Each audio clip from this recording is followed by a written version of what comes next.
नमोस्तु गुरुदेव। करियर के क्षेत्र में कोई मार्गदर्शन करने वाला ना हो तो स्वयं अपना मार्गदर्शक कैसे बने? दो रास्ते हैं, दो तरीके के लोग हैं। एक वे हैं जो बने बनाए रास्ते पर चलते हैं और दूसरे वे हैं जो खुद अपना रास्ता तैयार करते हुए आगे बढ़ते हैं। जो बने बनाए रास्ते पर चलते हैं उनके लिए ज़्यादा कुछ करने की ज़रूरत नहीं कि लोगों ने रास्ता बनाया, महापुरुषों ने रास्ता बनाया, हम उनको फॉलो किए आगे चले गए और इसीलिए एक कहावत बन गई, महाजनों ये न गतः सपंथा। इसमें तो हमको केवल एक का अनुकरण करना पड़ता है। लेकिन जब हमें कुछ अलग करना है तो ये मान कर के चलो कि मेरे सामने एक बड़ी चुनौती है, मुझे खुद अपना रास्ता बनाना है और आगे चलना है।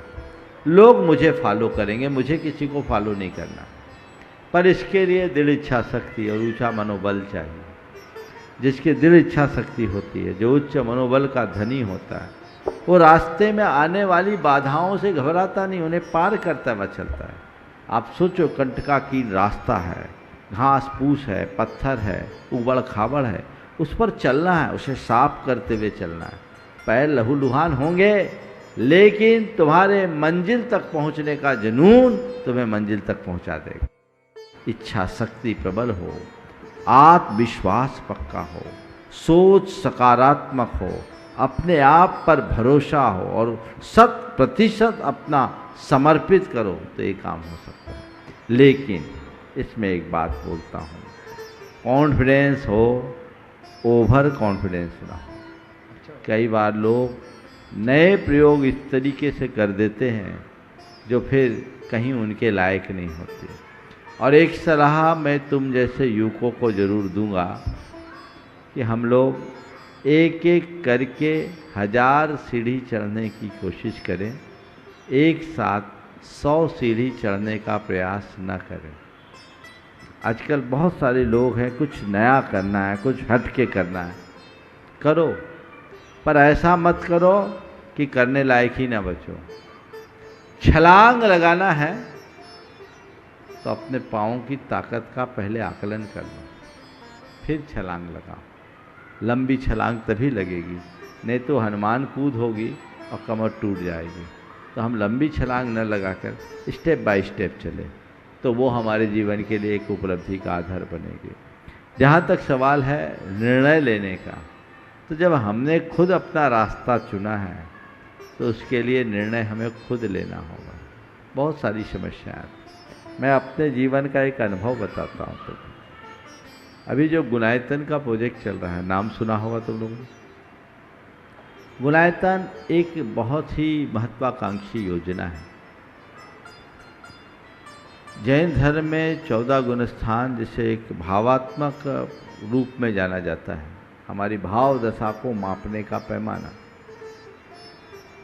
उस भावात्मक बात को क्रियात्मक रूप में दिखाना मेरे सामने एक बहुत बड़ी चुनौती थी। किसी ने आज तक इसके विषय में सोचा ही नहीं। मैंने इसे सोचा, मंथन किया, निर्णय लिया और मुझे लगा कि ये हो सकता है और ये होगा और मुझे करना है, कराना है। मैं लग गया। मेरे सामने बहुत चैलेंजेज आए, तुम सब सुनकर आश्चर्य करोगे। 10 साल की R&D को मैंने डस्टबिन में भी डाला। जो मैं चाहता था वो नहीं हुआ। 3 स्टोरी बोर्ड मैंने रिजेक्ट किए। पूरी मेहनत हुई, खूब श्रम हुआ, लेकिन मुझे जिसमें संतोष नहीं, मैं औरों को क्या बोलूं। लेकिन मुझे विश्वास था, मेरे मन में लगन थी कि मुझे ये काम करना और ये काम होगा। अब मैं ये कह सकता हूँ कि गुणायतन वह रूप लेने जा रहा है जिसकी कोई कल्पना भी नहीं कर सकता और बहुत जल्दी तैयार होने वाला है। तो ये क्या है, अगर मैं घबरा जाता, मैं कंप्रोमाइज कर लेता, लोगों के दबाव में आ जाता। मैंने एक ही वाक्य कहा था लोगों से कि गुणायतन में वह बनना चाहिए जिसे देखकर लोगों के मुख से वाह निकले। मैंने कहा मेरे ही अंदर से वाह नहीं तो पब्लिक के अंदर से वाह क्या होगा, ये मैं एक्सेप्ट नहीं कर सकता। पर मुझे करना है और ये होगा और अच्छे से अच्छा होगा। संयोग मिले, निमित्त मिले, परिणाम भी सामने आ गया, तो उसको उस तरीके से देखकर किया जा सकता है। ये मैं तुम युवाओं के लिए प्रेरणा स्वरूप कहता हूँ। बहुत जल्दी हताश हो जाते हैं, बहुत तेज़ रफ्तार से आगे बढ़ते हैं और एकदम ढीले पड़ जाते हैं, वो उचित नहीं है। हमें धीरे धीरे धीरे चलना चाहिए और चाहे कुछ भी हो जाए, अपना आत्मविश्वास कभी नहीं खोना। नमोस्तु गुरुदेव, नमोकार मंत्र के सुबह शाम जाप करने से क्या लाभ होते हैं? देखो, नमोकार मंत्र पढ़ना अपने परमेष्टि का स्मरण करना। सुबह से उठते ही हमें उन्हें याद करना चाहिए और ये सोचना चाहिए यही मेरे मूल आराध्य हैं, और उनका स्मरण करने से सकारात्मकता बढ़ती है और दिन अच्छा बीतता है। नमोस्तु गुरुदेव, पैसे वाले बड़े हैं या पद वाले? पैसा और पद के पीछे दुनिया भागती है, पर पूजती किसको है? पूजा किसकी होती है? पैसे वालों की या पैसे को त्याग देने वालों? समझ लो दुनिया में बड़ा क्या है। समझ गए? इस भारत की भूमि में बड़े बड़े चक्रवर्ती राजा महाराजा हुए, पर भारत की पहचान उनसे नहीं हुई। भारत की पहचान ऋषि मुनि और संतों से हुई, क्योंकि भारत की धरती त्याग की धरती है और हमें त्याग का आदर्श लेकर चलना चाहिए। नमोस्तु गुरुदेव, पत्नी और बच्चे ऑनलाइन शॉपिंग में फिजूल खर्च करते हैं, वही पिता व्यापार बढ़ाने के लिए चिंतित रहते हैं। इस समस्या का समाधान कैसे हो? ये आने वाले दिनों में एक बहुत बड़ी समस्या उत्पन्न कर सकता है। अभी जितनी मुझे जानकारी है कि प्रति वर्ष ऑनलाइन व्यापार का अनुपात बढ़ता जा रहा है। मैं समझता हूँ कोई युवा इसका अगर अपडेट यहाँ दे सके तो बहुत अच्छा। आज के टाइम में बाज़ार में ऑनलाइन मार्केट का कितना बड़ा कब्जा है, पूरे बाज़ार में कितना कैप्चर है? मेरे ख्याल से 12-13% तो हो गया होगा।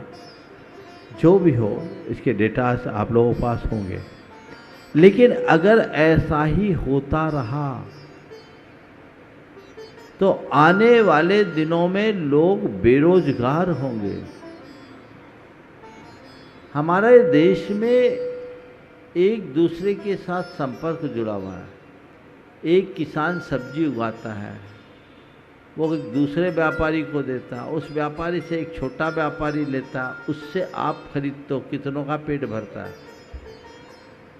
आजकल तो साग सब्जी भी ऑनलाइन होने लगे।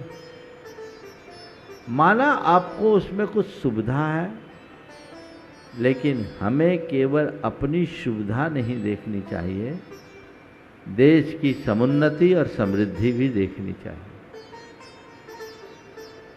इसलिए आप देखिए कि कोई भी इतने सारे लोग जो अपने दुकान खोल करके बैठे हैं, इतने सारे लोग जो सड़क पर फुटपाथ पर अपना दुकान लगा करके अपना रोजगार करते हैं, आप उनसे लेते हैं तो आपका कुछ नहीं जाएगा, 2-4% का अंतर होगा, 10% का अंतर, लेकिन उस व्यक्ति का पेट पलेगा, उसका परिवार पलेगा। ऑनलाइन लेने में तो कुछ कंपनियां ही पैसा कमाएगी।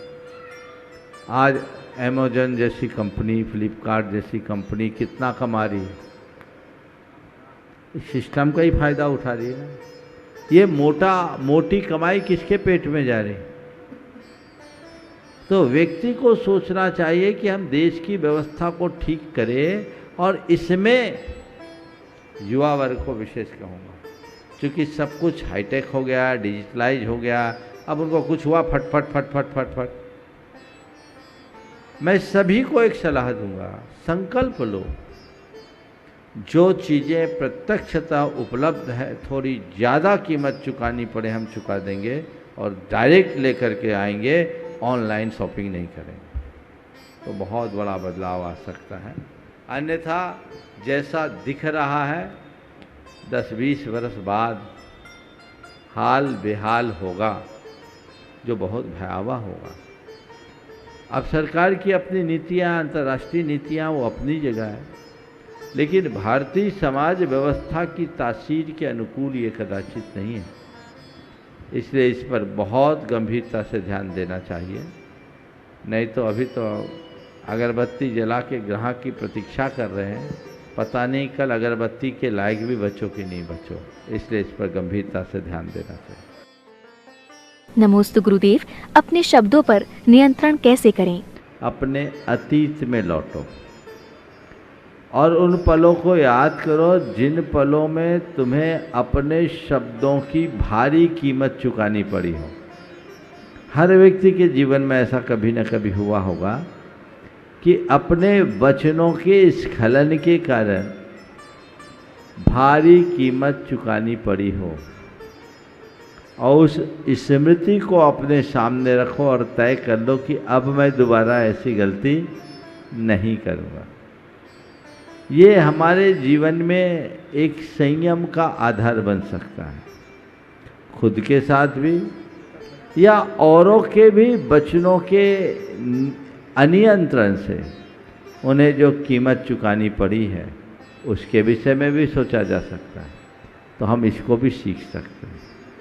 बोलने से पहले तौलना, चूँकि बोलना हमारी प्रवृत्ति है और जिस व्यक्ति की जैसे संस्कार हो जाते हैं वो वैसे ही भाषा और शब्दावली का प्रयोग करता है। लेकिन यदि हम थोड़ा जागरूक हो जाएं तो अपने वचनों में काफ़ी अंशों में नियंत्रण ला सकते हैं। एक युवक जिसके वचनों पर बिल्कुल नियंत्रण नहीं था, वो सोचता बाद में, बोलता पहले। नतीजा हर किसी से उसकी स्टेशन फंस जाती, इससे वो खुद से भी परेशान, बात उलझ जाए, कुछ भी बोल दे। वो अपनी व्यथा मेरे पास लेकर आए तो मैंने उसको एक सूत्र दिया, मैं तुम्हें एक मंत्र देता हूँ, इस मंत्र को एकदम गुनो, तुम्हारे अंदर बदलाव आ जाएगा और तुम अपने वचनों पर नियंत्रण रख सकोगे। फिर महाराज बता दीजिए। तो मैंने उसको बोला, एक मंत्र है, सही बोलना है, सुंदर बोलना है, सही बोलना है, सुंदर बोलना है, सही बोलना है, सुंदर बोलना है। जब भी तुम खाली हो यही वाक्य दोहराओ, सही बोलना है, सुंदर बोलना है, सही बोलना है, सुंदर बोलना है। और मैंने उससे कहा, एक माला तो चित्त से बैठकर रोज दोहराओ, एकदम दीर्घ और लयात्मक स्वरों में, और फिर तुम देखो तुम में कितना परिवर्तन आता है।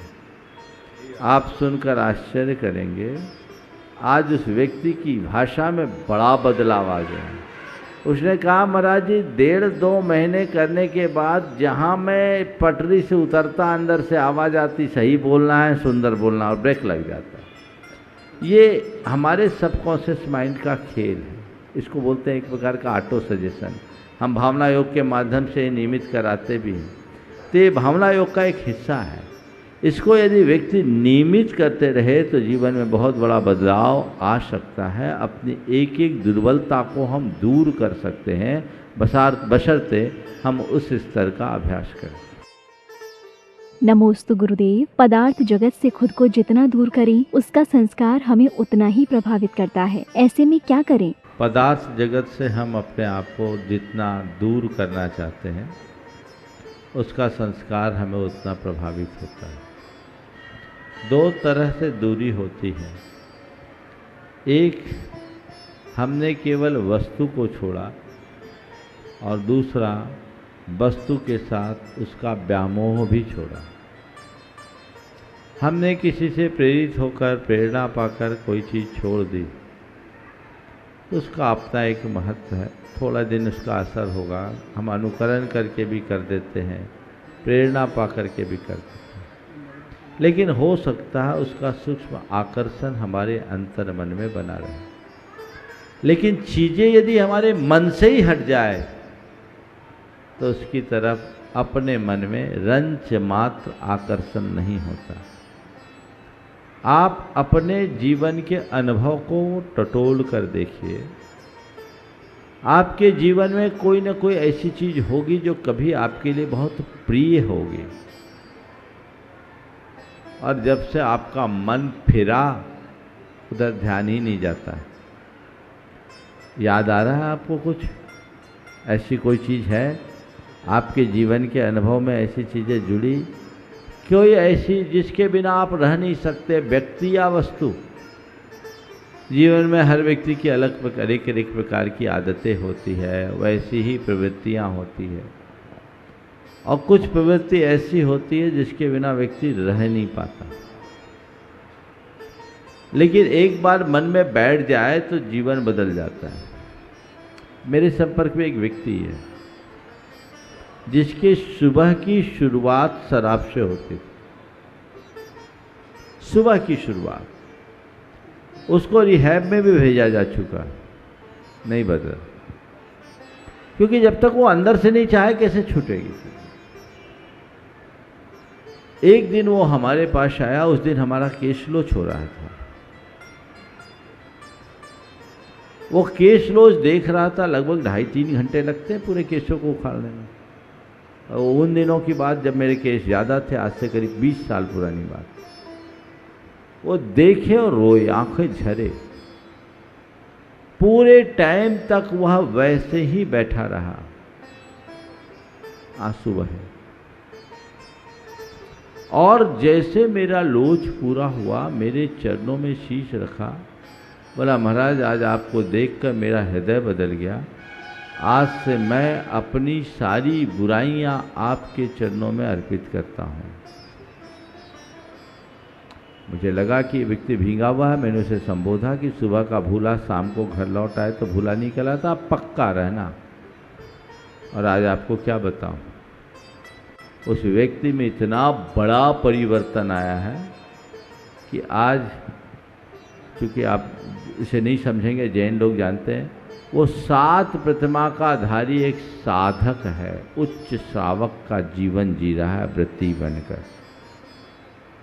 ये बदलाव, जो व्यक्ति एक पल किसी वस्तु के बिना नहीं रह सकता, मन मुड़ जाने से वो व्यक्ति उधर देखता भी नहीं। विरक्ति का मतलब क्या है?